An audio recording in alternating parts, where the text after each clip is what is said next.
Hi, it's Congresswoman Jan Schakowsky, and I'm back with my plans and pans. I'm still in Washington, about to leave to go back to the district, but it's been another very busy week.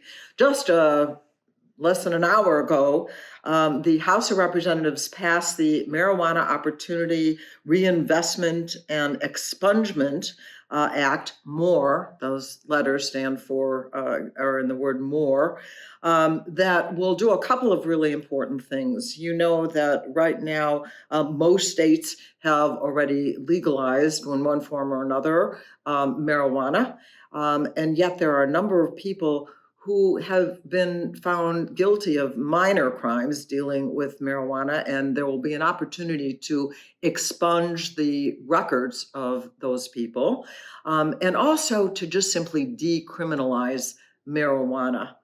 And of course, Illinois has made progress on that front already. More than 600,000 Americans are still arrested every year on cannabis charges, despite the fact that, as I said, 47 states have already that allow for marijuana. And people of color, you're not going to be surprised, are 4 times more likely to be arrested on cannabis charges. There's a lot of racism. I made that point on a speech on the floor of the House when I said that it is a civil justice issue, that the whole issue of marijuana has become very racist, especially during the failed war on drugs that we had.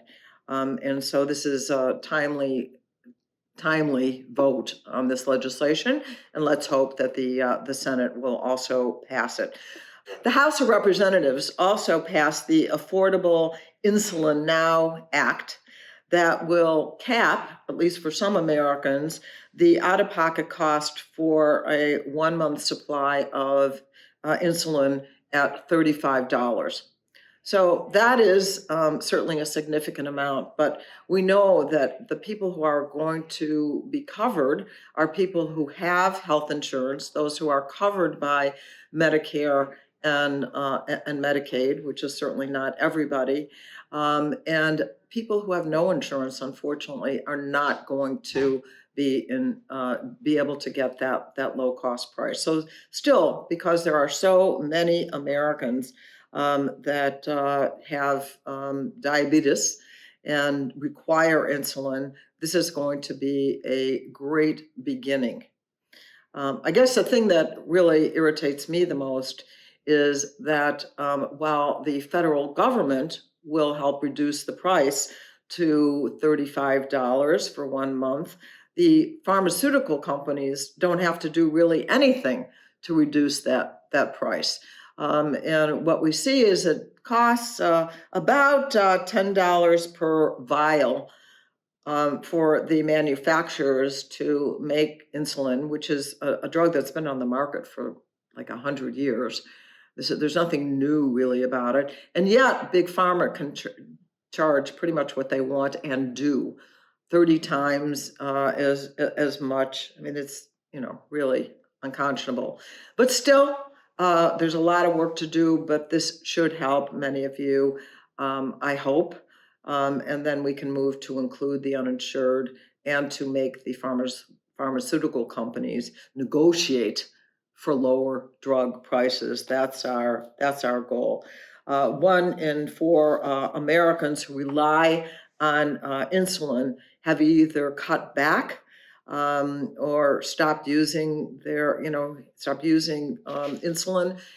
And we have the names of people who have actually died because they couldn't afford to have the insulin that they needed.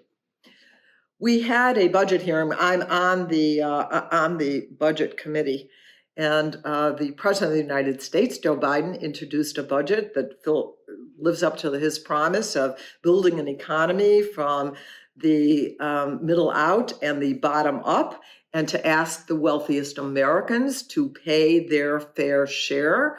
We have huge corporations that make billions and billions of dollars, sometimes $1 trillion in profits altogether. that don't pay anything, and that goes for some of the wealthiest Americans as well. But it also says that no one who makes under $400,000 will have to pay a penny more in taxes. And there's just so many benefits on health care, on child care, on elder care that are in this bill. But I had a couple of particular questions that concern the National Labor Relations Board. That's the agency that oversees union participation. We've seen a dramatic increase, about 50% increase in petitions for unionization at the NLRB. And yet we have seen in the past about a 30% reduction in the staffing at the NLRB.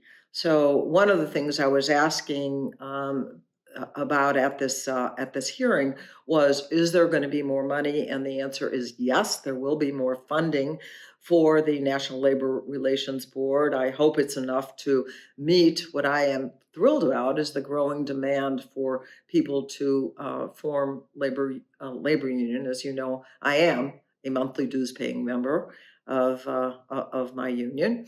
It's Workers United that is now working to organize at Starbucks.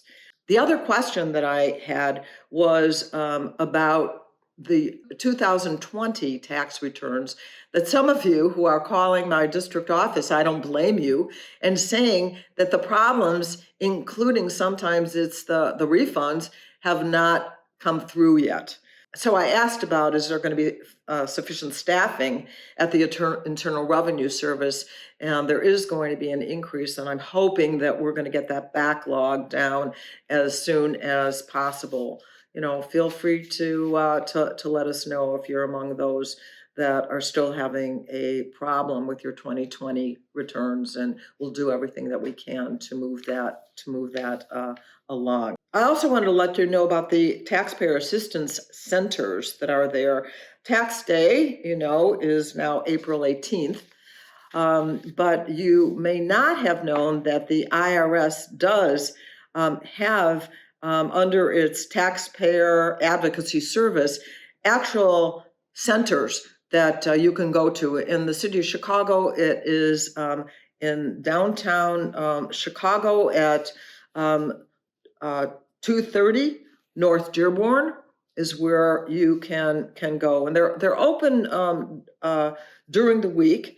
You have to have an appointment most times. I'll tell you the exceptions in order to visit.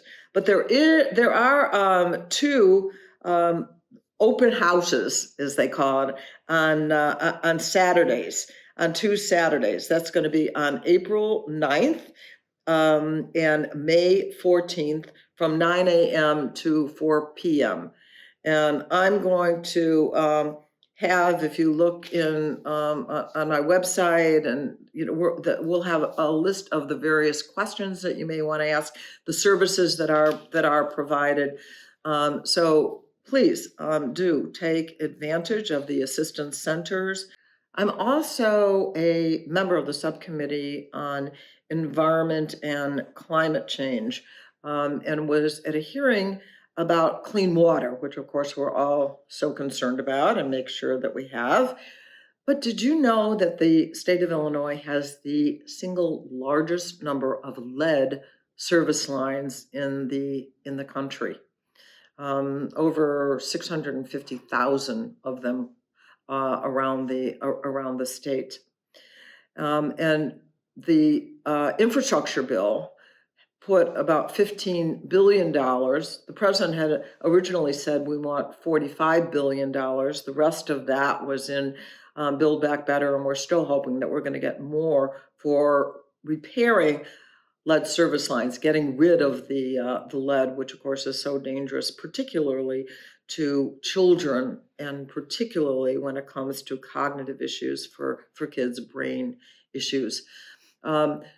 The problem that I raised at that hearing is that though Illinois is number one, we do not get the proportional amount of money that is being allocated to address our problem of the lead service lines.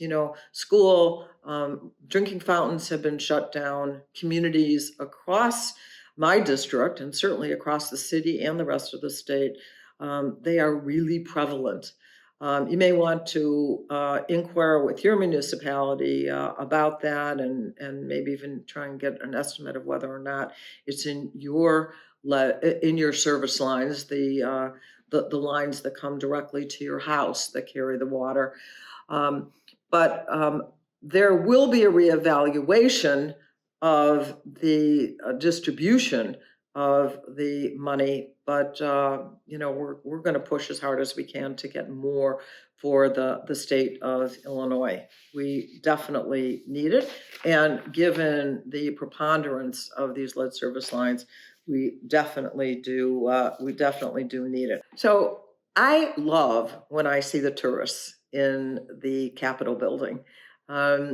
People coming to visit the capital of the United States of America, often families, and people of all ages and races and from all over the country come here. Well, we're beginning to ramp up. I don't want to say we're doing it all the way, but in fact, this week there were a couple of tours out of my office. One of my staff has been trained to conduct those tours. I went on one. I wanted to also learn a little bit more myself, so I can conduct some tours. But what you need to do is to check in with my DC office, and also go to our website where you can sign up for a tour. So, check it out. We welcome you to come to Washington, and if we can arrange it, I'd love to have you stop by the office so I can see you as well. I know that you're aware of my district offices, and I am so proud of my constituent advocates. I think we have the best constituent service in the country. I think I bragged about that before, but I think it's really true. So that we have our office in Chicago, in Edgewater, 5533 North Broadway. And then we also have our office in Glenview. Those are our two main district offices. People are welcome to come in, bring directly to us a problem, a suggestion, meet the wonderful staff that we have. But we also have we also have library office hours. And again, we're just ramping up post-COVID, God willing. My staff is available at the Mount Prospect Library the first and third Wednesdays from 5 p.m. to 7 p.m. So this is an after-work opportunity. And if you want to bring your request, if you have something you want to share with us, let us know. We're really good at solving problems before you make yourself crazy, particularly when it has to do with red tape of the federal government. You definitely want to bring that to our attention. And in Niles Township, on the third Monday of the month, we're at the Niles Township office. So you can stop by the Niles Township office from 1 to 4 on that third Monday of every month, and hope that you do. As I think I've told you many times how proud I am that I am the grandmother of a trans young man. Isaac just turned 24. He's student teaching right now in Minneapolis. Thank goodness that strike was over. And so he's back student teaching, and hoping, by the way, to come and eventually teach, hopefully in Evanston. I'd love to have him close by. That's where I live. So it was it's an important day that there was a Trans Day of Visibility. The President of the United States made some important announcements, executive orders that can really help trans people One of them is that trans people now will be able to select an X gender mark on their passport.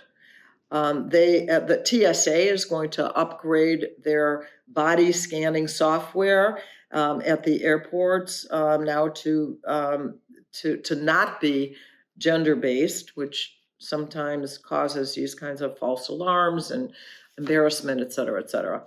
And also that trans people will now be able to update their gender information on with the Social Security Administration.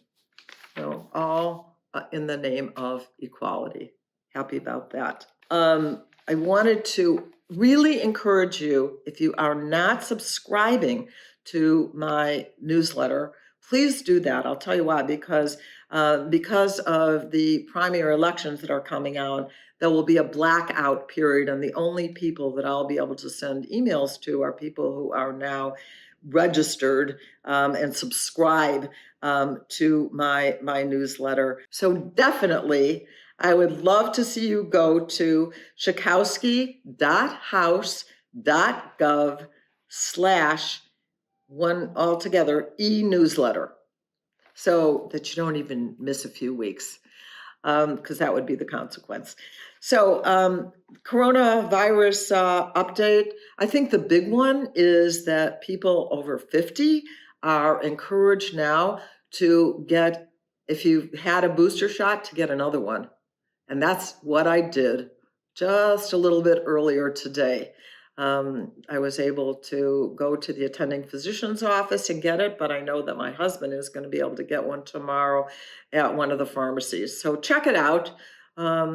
Certainly can't hurt and might prevent what we had over the holidays. Even though we had one booster shot, both my husband and I got COVID. We tested positive. It was really mild. So here we go with another set of boosters. So this is April 1st, and it is, among other things, because some of you may be doing April Fool's jokes, but it is also the first day of Ramadan. And so to the Muslim community, let me say, Ramadan Mubarak. I hope it's warmer, getting warmer in Chicago. My Scillas, this beautiful blue carpet that is appearing on my front lawn, is so inspiring to me. And so enjoy your weekend, and I'll see you next week. Thank you for watching my video. Make sure you subscribe to my YouTube channel and follow me on Instagram, Twitter, and Facebook, where my handle is @Jan Schakowsky.